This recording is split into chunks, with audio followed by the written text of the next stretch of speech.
Hi there, welcome to the Dylan Rounds case. Today we're continuing the theme of Google Earth satellite imagery and strange findings caught on camera, trying to make sense of what we see on screen and comparing and contrasting through the years to see, was it always there or has it been added? This time round though, it's a viewer request. A viewer has reached out to me in recent time, interested because they found something near to Dylan Round's farm. They want my thoughts and opinions on the matter. To them, at first, it appeared to look like a body, a person, somewhat flat out with their arms and legs spread. Now, to be fair, that would seem a bit out of the ordinary, right? But due to all the twists and turns within this case, anything is possible. The most important thing to do is acknowledge people have different points of views and ideas, and it's worth acknowledging them. And I can share with you my thoughts today. So this video could be of your interest, and if so, feel free to stick around from start to finish to truly understand what this is all about. We'll look on the maps ourselves, have a look, and then I can compare to some previous imagery too. And if there's time later on, we'll see how things go, I could also bring into the discussion with the Candice Cooley, Justin Round situation. So stick around for that. Welcome though to those that are currently watching this live premiere. Feel free to share your thoughts, opinions, reactions in the live chat box, right-hand side of the screen. I'll take into consideration with live premieres in the future because last night, you know, a bit of a surprise. Very successful considering the time of when it came out, the video. And as for afterwards, yeah, did well. This is important. If anyone watching right now, if there's anyone here who hasn't catched up on the last video, make sure to check it out. It is very interesting. You may have seen a preview of it here or there, or the odd reference. You want the full analysis, make sure to check back. Top right corner of the screen, you'll find the I symbol. If you click on that drop down box, you'll be able to find the video right there and catch up on it. It is very interesting. There has been new strange activity at the Grainshed property, the crime scene area as it formerly was. So make sure to catch up on that. Anyone in general though who've got any additional points, thoughts and ideas, questions, whatever it may be, leave your comments down below under this video and I can always respond back to them at a later point. Down below there'll be a pinned comment as well by me with some additional links. If you want to check them out, feel free to do so. So with that all being said and done, let's get straight into the satellite imagery and see what this is all about. As you can see on screen, this was the screenshot that was sent to me by a viewer, and if you can see faintly circled, the red highlight is the zone of what appears to be some strange object or supposed person or body flat on the ground. Now, to be fair, in the past, another person did reach out to do with a wash and coming across some kind of object or looking like a body. At the time then, it seemed more like rocks, but let's just have a look here. We can zoom on in. And as well, as for reference or context, I have done videos similar to this, but on other cases, like with the Kenny Veach one and satellite imagery there. I said, it's worth acknowledging all these different points because you never know what you may find, directly or indirectly. So for full reference, we can go on Google Earth properly and I can show you Dylan's farm shortly, but this screenshot that was sent in, it's kind of like north of Dylan's farm up one of the dirt roads on the right-hand side. And lower down, first of all, we've got this here. I'm not quite sure what it is, I'll be honest with you. Possibilities, could it be some kind of water hole or some dried up pond, possibly? Not the pond on Dylan's land where he parked his trailers nearby. This is further on up. It does look circular. I have seen things similar like this, but probably smaller in size, and they were water holes. I don't know if this is for cattle, animals, wildlife to drink from. If anyone can provide context, that's welcome and appreciated, but not far from that circular, whether it's a hill, a mound, whatever it may be. Just up this way, we've got this here. And to be fair, yeah, it may look very grainy, hard to see. You could try and make it out like, is it some kind of stick figure or something like that? I mean, they did add on the viewer in the background. Respect for their privacy, that's why I'm just calling them a viewer, just in case. They did say that when they think about it a bit longer, maybe it's not a body, maybe it's some kind of object, because I think they were comparing this to the size or scale of that object or unknown vehicle, what we saw at the Grangeshed property just last night, right?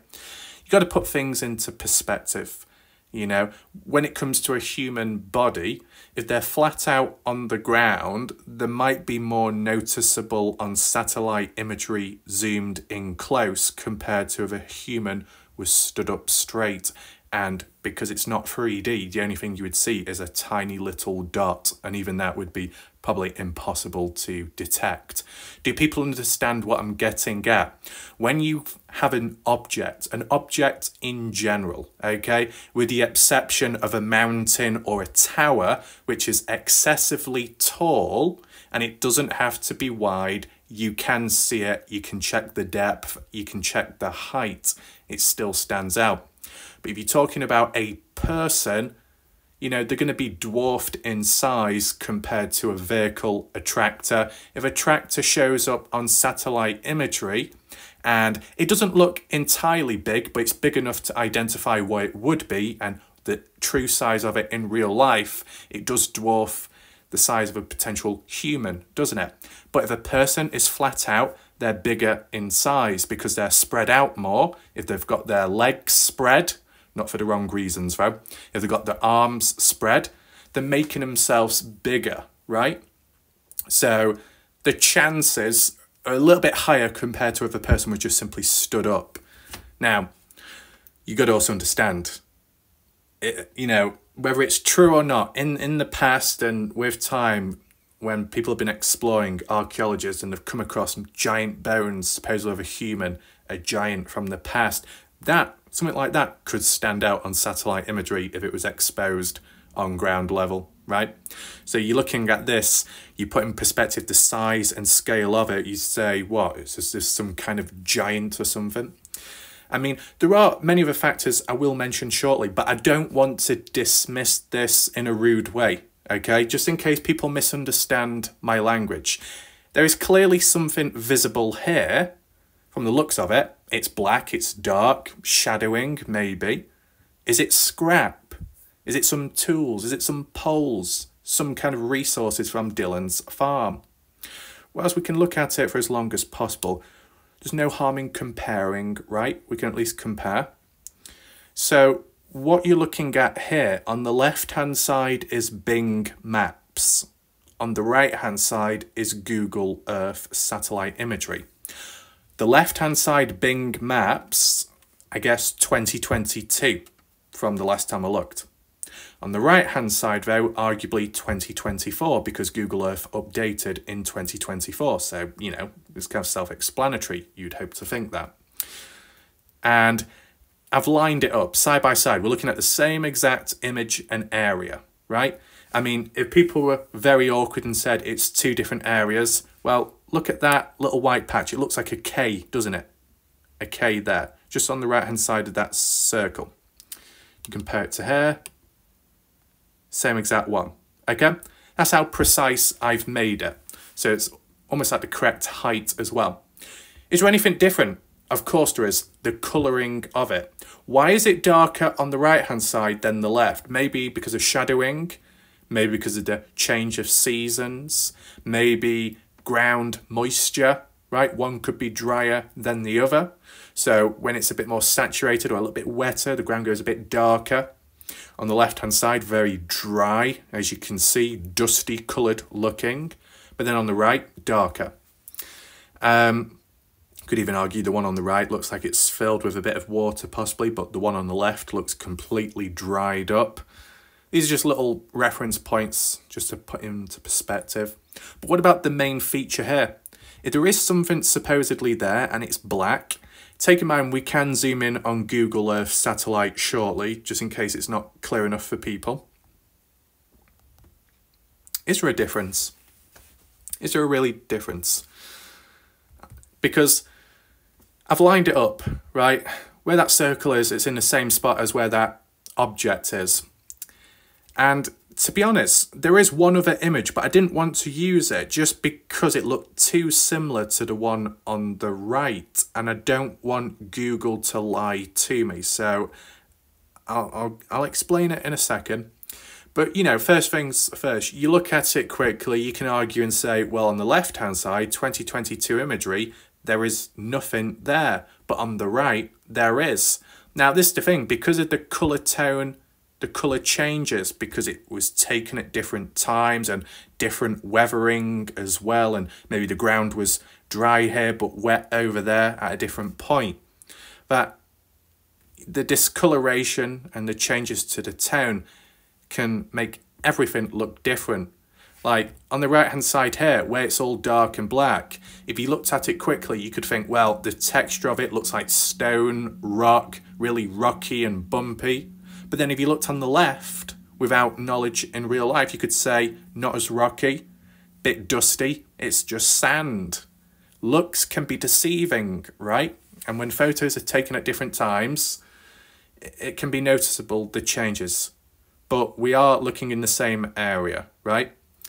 So with looks being deceiving, as some things are more defined compared to other times, there is a small chance that what we see here, that black looking object, which the odd person in the background thinks could be a body or some other kind of object, is it noticeable at all here? Not really. I mean, this is just a psychological effect. That's all it is. When I look at it quickly, it looks like two sunken eyes, a triangular nose and teeth like a big skull. It does look like a skull face, but I'm aware it's not true. Okay, it's not an actual skull because of the size and scale and just that psychological effect. I know some people like jumping on the bandwagon with using it at times, like in the Kenny Veach case, but here it's obvious. It's just ground level, that's all. But to be honest, whilst taking in consideration the colour tone changes, there doesn't really seem to be anything here compared to there. The only but is, when I looked on Google Earth Pro, because I can't go on normal Google Earth anymore to go back in time on satellite imagery. In order to change satellite imagery and go back in time, you have to have Google Earth Pro, right? So I did it. I set it to 2019. But what you see on the right-hand side is exactly what it looked like in 2019. It looked too similar to the point where maybe it was lying to me. That's why I didn't want to include it in this, because it could have been an unfair comparison. Now, let's just say on the basis that in 2019 it was true, and that what you see here was also seen as in 2019, well then clearly it's probably not going to be a body, because around that time and more so onwards, Dylan would have been making his presence in the area, wouldn't he? Onwards, with his farm, buying into it and having his own place to grow and have that pivot. He would have seen something out of the ordinary if that was really the case. So that kind of rules out the body part, and it also rules out it being Dylan, let's just say. There are numerous factors once again, but I'll just put it all into perspective, okay? Is that in 2019, if it was a body, it would have been in 2019, the satellite imagery, right? Dylan Rounds went missing and was taken out in 2022, so it can't be the same person. That's if we're talking on the basis that it was a body. It's unlikely that it is, but if it was, it's probably not going to be Dylan if that 2019 satellite imagery is true to itself, just like how it shows up on here in 24, right? So that's one way of looking at it. Another way of looking at it would be, well, you think the family have been down to Dylan's farm, they've turned over the main line, they've searched the area in general, they've used drones. Surely they would have seen this. And if it was suspicious or odd, out of the ordinary, surely it would have been investigated. Now, there's always that small chance that things could have been overlooked or neglected. But if it sticks out like a sore thumb, surely they would have seen it. Police or family, right? Now, on the basis that the 2019 satellite imagery was a lie, and that this 2022 imagery is true to itself, that it doesn't show any object in that radius, but in 24 it suddenly appeared, well, that could be a possible mystery in itself, right?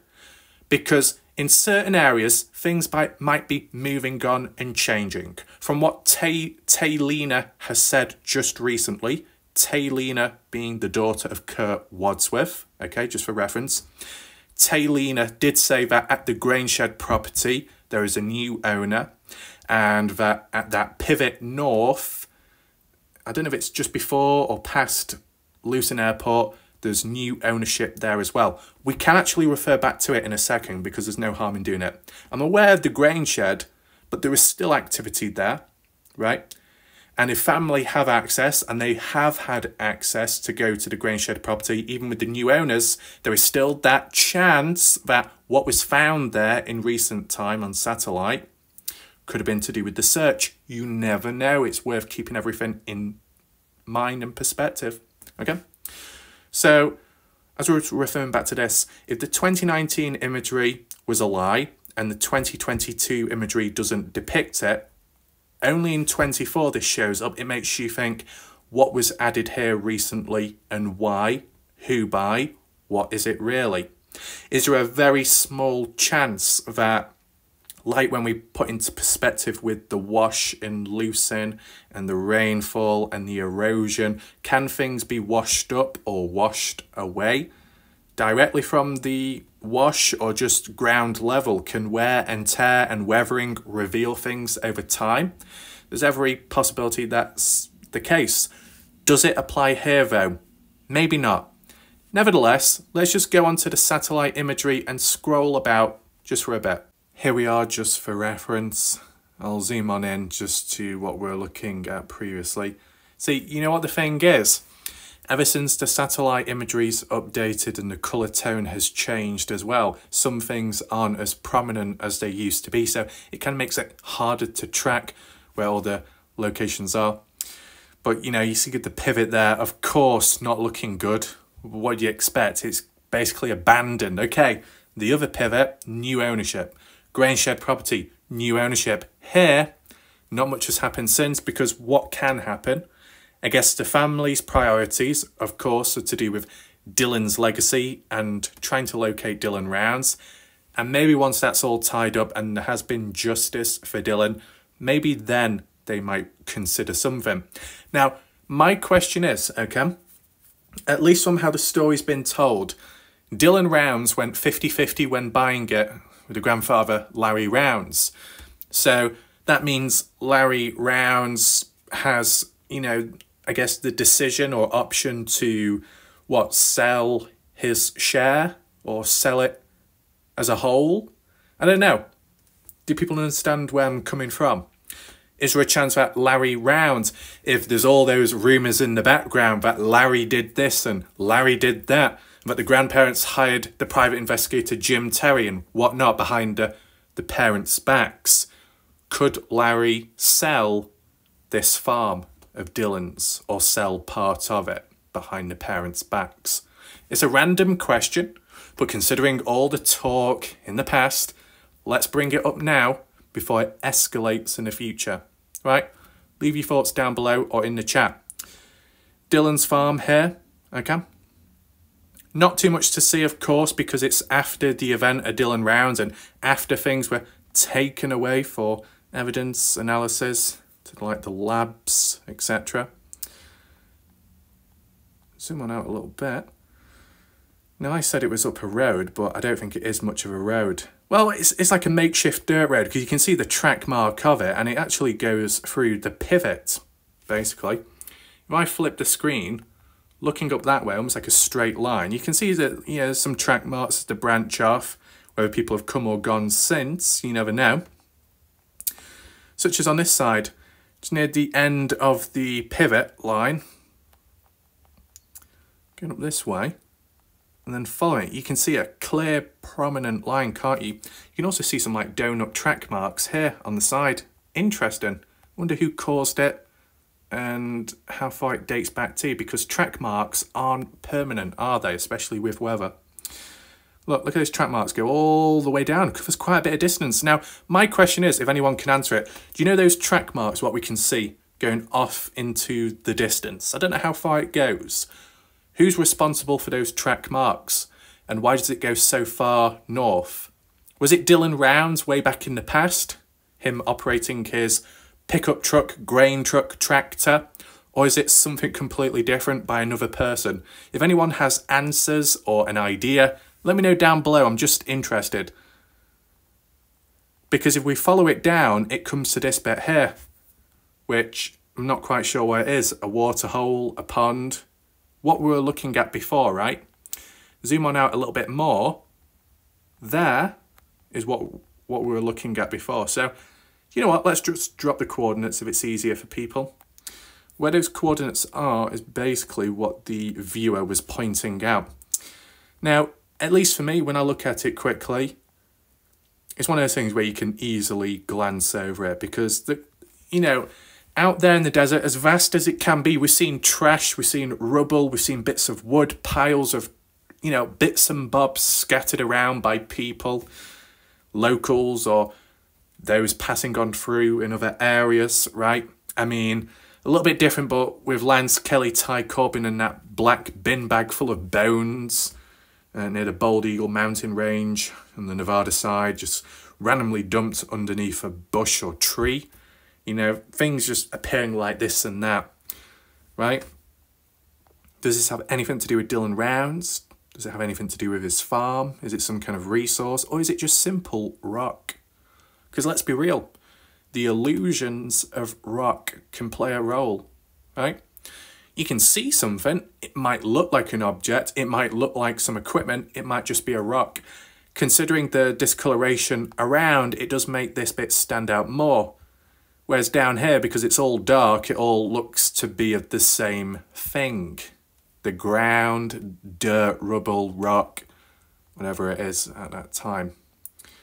So maybe the more you look at it, the more you think, is it really much? I mean, to me, it looks like two separate things, to be honest. Just at least from my point of view.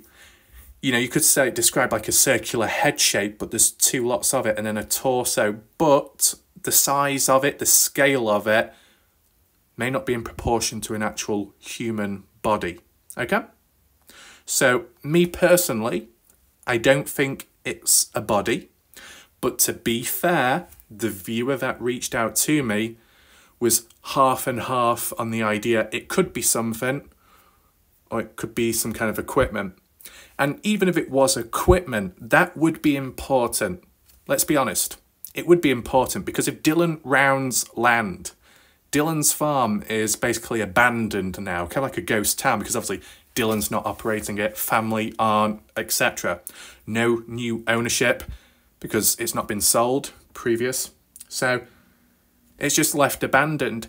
If there's any activity with time, it will raise a few eyes. What's going on down there? Hasn't it already been checked out? What about the main line being dug up twice, ticked off the list?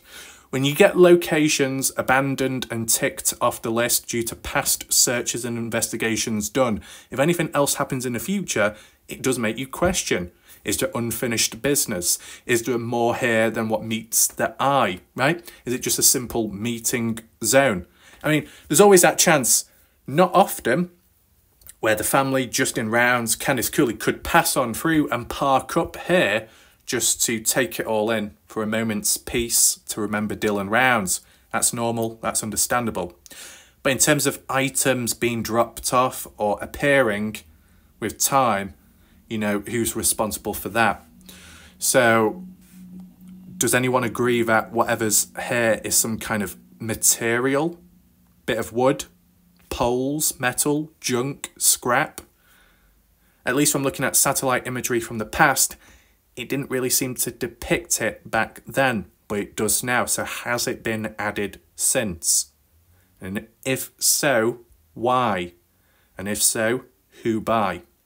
There's no harm in asking these questions.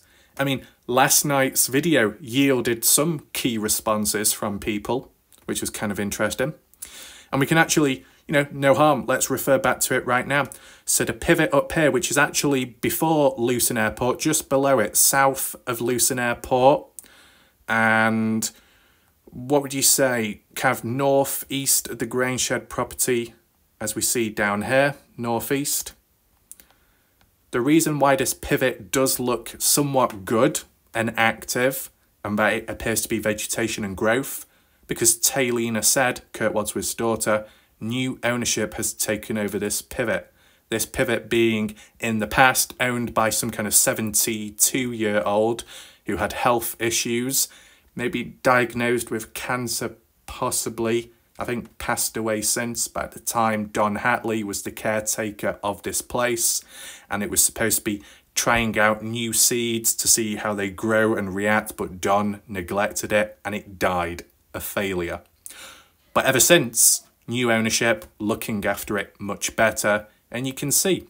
So if things are added or changed about, you know, any new additions, I know this isn't in relation to the Dylan Rounds case, but in comparison or in parallel to other places of interest, with knowing that there is genuine activity here because of new ownership, it's not as strange, is it? So with the knowledge of the grain shed property, and I don't want to zoom in too much because I don't want to spoil it for people that haven't watched the video. I'm going to try and zoom in as much as I can without revealing too much. So with the grain shed property, where the black box is, lower down is where the new activity is, okay? If you do want to see what's behind the black box, you want to see what's been caught on camera, which is kind of questionable and can apply to the Dylan Rounds case and search. If you want to learn more and see what's been found, check my video from last night. You'll find it top right corner of the screen, on screen right now, the I symbol. Click on it, you'll be redirected. Make sure to watch it if you haven't already. But Taylina also mentioned that here, new ownership of the grain shed property. Now, in general, okay, I don't remember everything all the time, but it does trigger a memory because I do remember it as it was mentioned in the past by Candice Cooley. And it was with Justin Rounds in a East Idaho News interview, I think. And if not, it would have been in an interview or brought back up into discussion on one of No Thanks interviews with Candice Cooley. And that would have been in 2023. Yeah, would have been 2023, where at some point Candice Cooley brought up in conversation during an interview that new ownership, a new guy has taken over the place and is more stricter now than the previous person. Candice Cooley also said about the guy was considering putting up some kind of cameras, surveillance, so then people wouldn't, you know, sneak onto the land for whatever reason, like how it kind of happened in 2022 when people were calling out Salty Pancakes, Kurt Wadsworth, for going onto the land when they shouldn't have been, trespassing, as worded by the family, as worded by Candice Cooley, etc. Now, Candice Cooley, Justin Rounds don't own this place, but they were protective of it in the past because they believed that that was the area where Dylan Rounds was taken out and where Dylan Rounds could have been buried. So they didn't want the scene to be harmed or damaged. They didn't want any contamination of evidence. That's understandable. But ever since, it's kind of been ticked off the list. Well, that's what we've been told. You never know what goes on in the background. But back then, Candice Cooley did say when new ownership took over, the guy wanted surveillance, was more stricter, and there would be consequences for people trespassing on the land. Now, does the new property owner live on site? Don't think so. I don't think so. But with cameras being present, that would be enough surveillance, monitoring, wouldn't it? So the owner would be alerted some way or another. But yeah, no harm in bringing that back up. Though, even though there is new ownership and the new owner is more stricter than before, Candice Cooley, Justin Rounds get on well with them, and they've been able to ask for permission to get on land to search about, and it was a success. The same with Profiling Evil. A YouTuber was able to come on down here, or roughly in the area, to fly a drone over for footage to send over to Dr. Phil when Candice Cooley appears on a new episode show of Dr. Phil, themed around, I guess, Dylan Round's case, Dylan's legacy, and the justice system in Utah. Has that come out yet? Don't think so. Might be scheduled in April. I know Skeptical did bring it up, which was helpful, but I can't remember it all. Is there anything else just to highlight whilst we're here? I mean, we've got the wash, okay? This wash here does look different in colour just because of the timing, but maybe it's a bit more prominent now. Maybe you can see the depth a little bit clearer as it bends around. But if something was buried or dumped in the wash, you think with rainfall, flooding at some point, and erosion with time, it could wash away and uncover something of importance. The same can apply to ground level, base level. If an item, an object was buried, that's why we looked into it. It still looks kind of the same that. You can see the ridge line as it hangs over, the depth of it, because it is quite deep from what we've seen in the photos, and it has Lucin Pond too. No need to get too deep there because the last video goes into it better and looks at other places of interest. So with that being said, let's move on. Shout out to the people that have made it so far into this video. Hopefully you found it interesting up to now. Make sure to share this video so other people see these findings, and if there is a viewer requested video to do in the future, I'll be on the lookout for it and I'll try and make one, because there's no harm in responding back to viewers, audience members, because they may find something with time. What I do want to discuss now, or at least briefly highlight, is the nature of being in a lose-lose situation when it comes to being involved in a case, an investigation, directly or as an outsider, okay? The likes of Candice Cooley can be considered to be in a lose-lose situation, and maybe it applies to Justin Rounds too. Does it apply to me as well? Yes. I'll just briefly explain it because we don't have to go too deep. So with the likes of Candice Cooley, right, she's been called out. She's been called a liar. She's been deemed as a liar. Bob Farrell has directly called Candice Cooley out as a liar. Have I ever called Candice Cooley out as a liar? No. What I have said is there was inaccuracies and switching and changing of information. A few rough mistakes made. The odd other false claim in the background, such as saying by Candice Cooley, with the Dylan Rounds case and everything going on, Montello received a 500% sale boost in money made because of visitors coming on down for that and calling in at Montello. Well, some Montello locals from the area said that's false and that they're actually worse off, or were worse off, during a certain period of the Dylan Rounds case, such as Saddle Sore Bar, which wasn't open as much, or yeah, I think it was closed a bit more often than what it had been in the past, right? And that 500% sale boost and money made was incorrect. So yeah, Candice Cooley has made some inaccurate claims. Has she outright lied? Well, there is an example of where you could portray it as she did lie, but in terms of the backstory behind it, she didn't have much choice from how it's been worded, right? This is just to put things in perspective as a lose-lose situation in which no matter what you do or what you say, you're always going to get criticised, okay? So, example, early days with the gun and the key fob, right? When it became of public knowledge that the gun and key fob was returned back, and that was mentioned in an official report by the police, okay? But they accidentally entered it into the NamUs public database.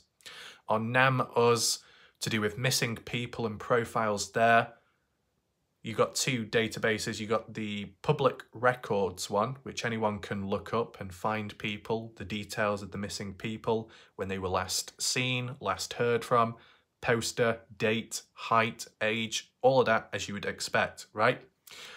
But then there's a private profile which the police and authorities can access and update over time, like a case file of a person, right?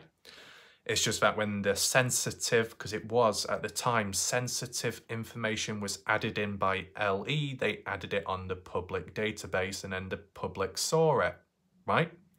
And it was up for a certain length of time. I noticed it. I covered it and analysed it. But then, such as in the Heavy D video and maybe onwards, when Candice Curley referred to the gun and key fob, it was worded as if it wasn't returned, it was still missing. But the police publicly acknowledged and said it had been returned. Candice Curley was saying it hasn't been. So you could interpret it as Candice Curley is lying and going against the police. No. What Candice Curley said at a later point was, due to the LE messing up and accidentally revealing it publicly when it should have been done privately, the LE advised and asked Candice Curley to go against the truth to protect the case, because this sensitive information getting out to the general public could be harming the case, and legal reasons too. So Candice Curley had to be put in an awkward situation where she had to appear as a liar in the name of protecting Dylan's case, so justice still could be served for the future, right? In such a compromising situation, you know what you may do, you know you may be called out, you may be critiqued by the general public, but because of other people's mistakes, you've got to clean up after them. You got to try and defend something, protect something, even if it makes you look like a bad person at that time. So it's a hard situation to be in, right? But it's a lose-lose one, because at the end of the day, if Candice Curley didn't lie and didn't do anything, there's small chances it could have harmed the case or harmed certain evidence at least, let's put it that way. But with Candice Curley trying to protect the case, she was then seen as a flat-out liar. Now, could there be any other examples where people have said she's lied? Maybe, maybe not. I've not looked into them. I just wanted to give you one example at least, just to keep it brief so you understand where I'm coming from. Now, when it comes to Justin Rounds, a lose-lose situation there would be how hands-on he is. Maybe a bit too hands-on, because he's passionate, because he cares, and he's upset, and he wants to find his son, Dylan Rounds. Very normal, okay, understandable. But in being hands-on can lead to being a bit reckless, and being emotionally driven, because of obvious reasons, it can lead to slip-ups along the way, which indirectly can harm the case, possibly. Not done with intent, but by driven through emotion, one can be blinded in their decision-making and thoughts. And yeah, we can come up with as many excuses as possible to understand it from that point of view, but we need to be honest, we need to be balanced, right? I'll give you an example with Justin Rounds. Justin Rounds, hands-on with searching, boots on ground, very effective and definitely necessary, needed. It will help. Covers ground, covers area. But on top of that, whilst good has been done there, as for online, Justin Rounds has critiqued the YouTube community as a whole. Yeah, it's the YouTube community, or at least a couple of creators, like me, Mob Crew Chris, basically just those two people, who have kept the case alive and covered it in a certain way, right? It's kept attention on the case, it's brought new people in, and there's been a level of balance. As for all the other communities out there which have covered the Dylan Rounds case, yeah, there could be a load of mess, misinformation, bollocks, BS, and a disaster, but it's under control here. And as for Mob Crew Chris, more than under control because of what he provided to the case, the equipment he had, and being out there boots on ground too. And he's a YouTuber. So he's provided a lot of value, Mob Crew Chris. As for simple coverage and activity, I've provided a lot of value there, respectfully. So whilst Justin Rounds may call out people online, as a whole, it's a little bit reckless. Because, you know, keeping it alive is needed. Creating a voice, that's needed. Candice Curley kind of relied on YouTube in the early days.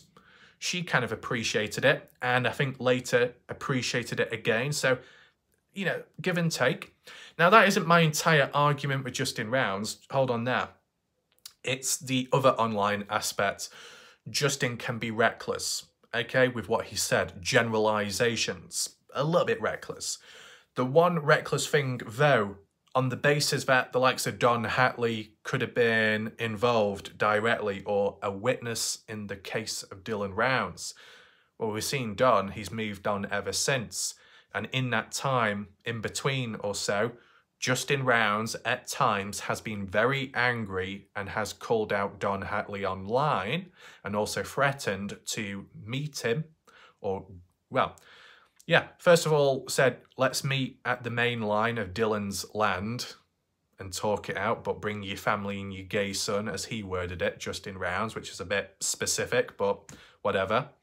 And then later, some other references, dead men walking. And then another reference later, 3 people can have a secret, or 2 people can have a secret, and the third one still has it because they're around, alive. So there was that little reference there, Benjamin Franklin quote. And then the other one was about post Don moving on, Casper City, Wyoming. Justin Rounds publicly says, oh, I heard you're over there with family, or I hear you're over there. How about I pay you a visit and spill your guts? Does that mean physically, literally, or just I'll make you confess? Now, forcing a confession out of someone isn't natural, and it can harm a case and affect the legal reasons there. And that confession, that witness, it doesn't stand as strong in court. It could become invalid. So through Justin Rounds' personal issue with Don Hatley, let's say with the Dylan Rounds case, and at some point, or at least in the past, Justin felt that Don could have been responsible, or he was responsible, if Justin knew more than other people, by Justin Rounds' doings and actions online and the language used. It could be perceived as threatening language against a key witness or a key person in the case, in which it could have scared him off, moved on, harder to get a hold of, or the person's not as likely to talk now. Or that if they did talk and it was forced out by the likes of Justin, if it did follow through, it probably wouldn't stand well in court because it wasn't genuine and it was forced, right? We saw it with Candice Cooley with that message which was posted by Justin publicly exposing Candice Cooley, which shows a bit of breakdown in communication and tension. That was early on. It has improved since, just in case anyone's wondering. By the time even Candice Cooley was saying to Justin, you need to rein it in. He could be a key witness. You got to cool yourself down. And obviously with time, Justin didn't listen because he made the repeated mistakes over and over again. Wasn't that frequent, but when it happened, it was noticeable. He did delete all, I think, most of his post in response to Don. But, you know, depending the situation, the damage could have already been done, right? Has it been in this case? Maybe not, at least from what I'm aware of. But you see what I mean? You can be passionate, you can be emotionally driven, you can do everything you can possibly can to search for your son. But if you do get a little bit too reckless, whilst you feel like you're doing good, you might actually be harming the case. Just like outsiders that may go in searching, some might have good, genuine intentions, but if they do mess up or make a mistake or are a little bit too reckless, they could accidentally contaminate evidence, right?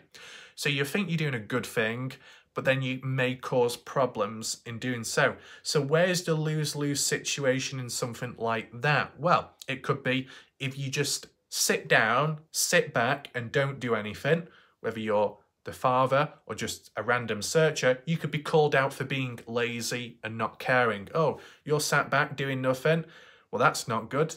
You get called out for that, right?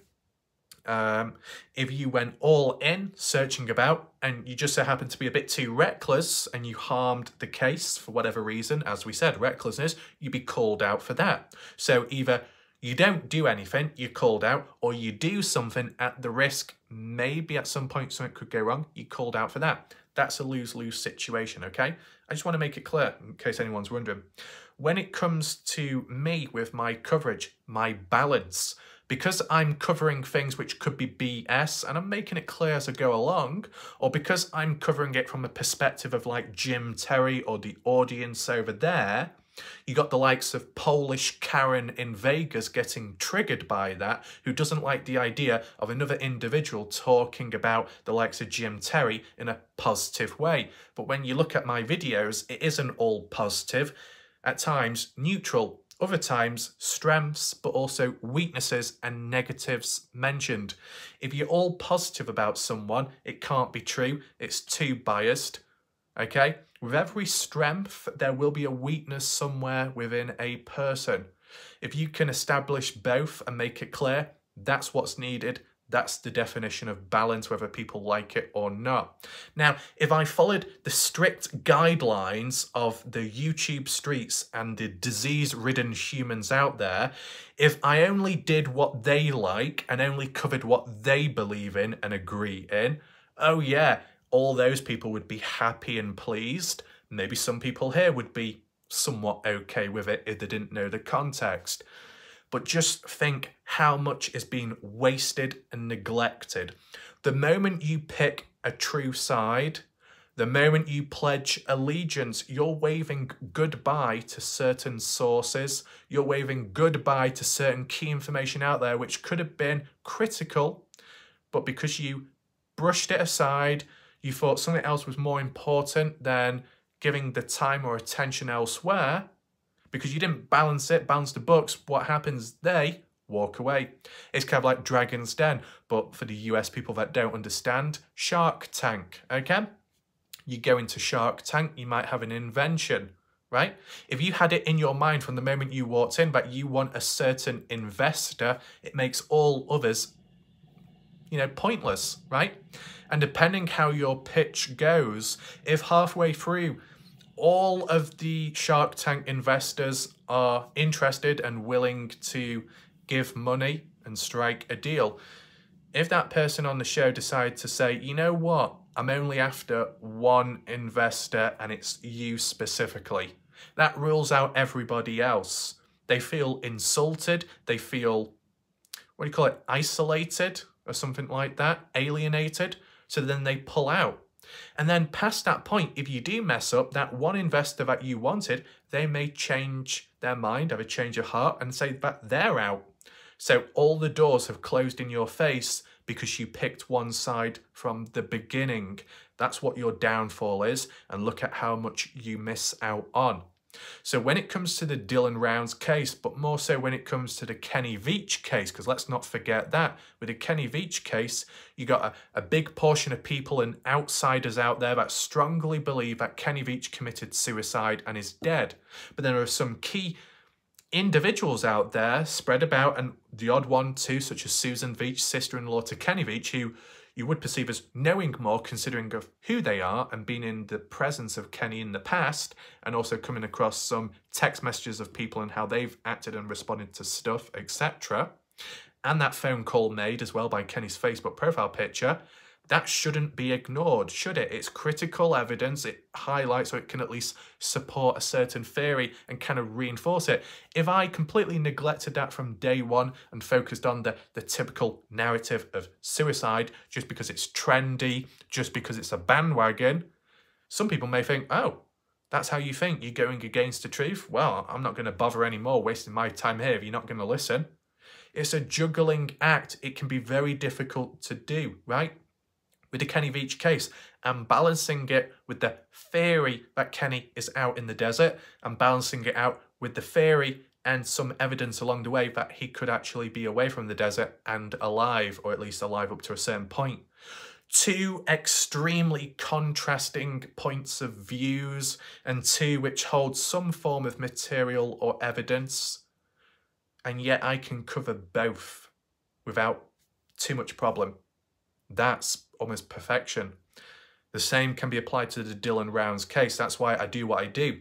But this is the thing, because I cover balance more than anyone else in the community, I'm a black sheep and not everybody likes it that I acknowledge other points of views just because of outsiders and disease-ridden communities out there just so happen to have a tantrum or toys out the pram with another community, and because I cover that other community that they've got a problem with, but because I don't mention the negatives which they're experiencing because it's got nothing to do with the Dylan Rounds case at times, I'm just doing it balanced specifically to Dylan Rounds. Those out there don't like it. They come in, whinge and whine and demand entitlement. Raf, take your videos down. Don't be included in that. Oh, don't be telling me what to do. It's all under control here, okay? So I get called out for being balanced because they can't. When you're more balanced, you cover a wider range of topics and people, and at some point what you talk about will trigger somebody or people out there, inevitable. So you get critiqued, you get called out for being too balanced, okay, and maybe being a bit neutral. When it comes to, if I did the opposite and I chose one side and one story, one narrative, certain people that may have had a problem before may be pleased and happy now, but then you're missing out on a lot of other potential evidence, information, and as well, there'll be other people out there that will then attack you and say, you're too biased, you're only listening to one side of this story. So you lose your credibility. So either you display balance and you get called out and attacked for it, or you become biased, one-sided, and you get called out for being biased and you lose credibility. People don't listen to you anymore. People are less likely to reach out to you anymore. You're probably going to miss out on a load of information and stuff. Yeah, I know which side I'm picking. I'm sticking to what I've always done, okay? But it is a lose-lose because either option, you will get called out, right? And, you know, before people jump on in, oh, well, that's life. Oh, that's people, blah, blah, blah, blah. No, no, no. This is completely different. This is all under control, okay? I can't explain everything on the spot, okay? There'll be dialogue within some people out there that will give me the bloody pep talk, these delusional, or these people coming up with these typical processed, recycled, positive, delusional quotes and sayings. Yeah, don't need that, okay? Under control. I know exactly what I'm doing right now. I know exactly what I'm saying right now. I just can't explain it all on the spot because it will take too long, but it is under control. I know what's happening, okay? I just wanted to highlight the theme of a lose-lose situation, not to directly defend Candice Cooley or Justin Rounds or myself, but just to put it all into perspective as to how you can participate or you can do something, you can act, but with how you act, there can be consequences. And how you may change or alter it to a different concept, you can be receiving consequences there as well. So basically, you can't really do 100% right or please 100% of people. I'm aware of that, but you get what I'm saying within a case, specifically speaking. So for anyone that did join this video late or right now, you want to hear about the title of this video, well, you need to rewind back to the start as that's what we focused on. But we'll leave this here for now, this discussion. It was shorter, that's why I wanted to include it just in this video to bulk it up so then more people can hear about it too. As I said, I'm very surprised by the video last night. Over 7,000 people have watched it. As for the short video to do with Kenny Veach, very disappointing. But with the Dylan Rounds video last night, over 7,500 people. Where have all these people come from? Why did all these people click on that video? I only question it because I've covered the case for over 2+ years now, and I've uploaded some very important videos in which, you know, most have been neglected because we've seen the drop-off in people watching the Dylan Rounds videos, not just my channel, but elsewhere. It's happened, there's been a decline because it's just not as popular. Yet the video I did last night, over 7,000 people watch it. Were all these 7,000 people present in the past? No, because even in the past, on average, 1,000 to 2,000 people watch the videos. So do you see how you get that sudden spike? It makes no sense. It's a bit inconsistent. It is unfortunate, to be honest. I'm going to point it out when there's a point to do so, right?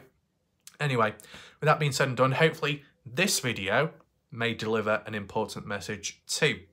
A viewer requested one. I'll even give a disclaimer down below before others in the background start whinging and whining about the title. As you know, I'll even include quotation marks because I'm a good little boy, okay? So thanks for watching. See you next time. Goodbye, good night for now.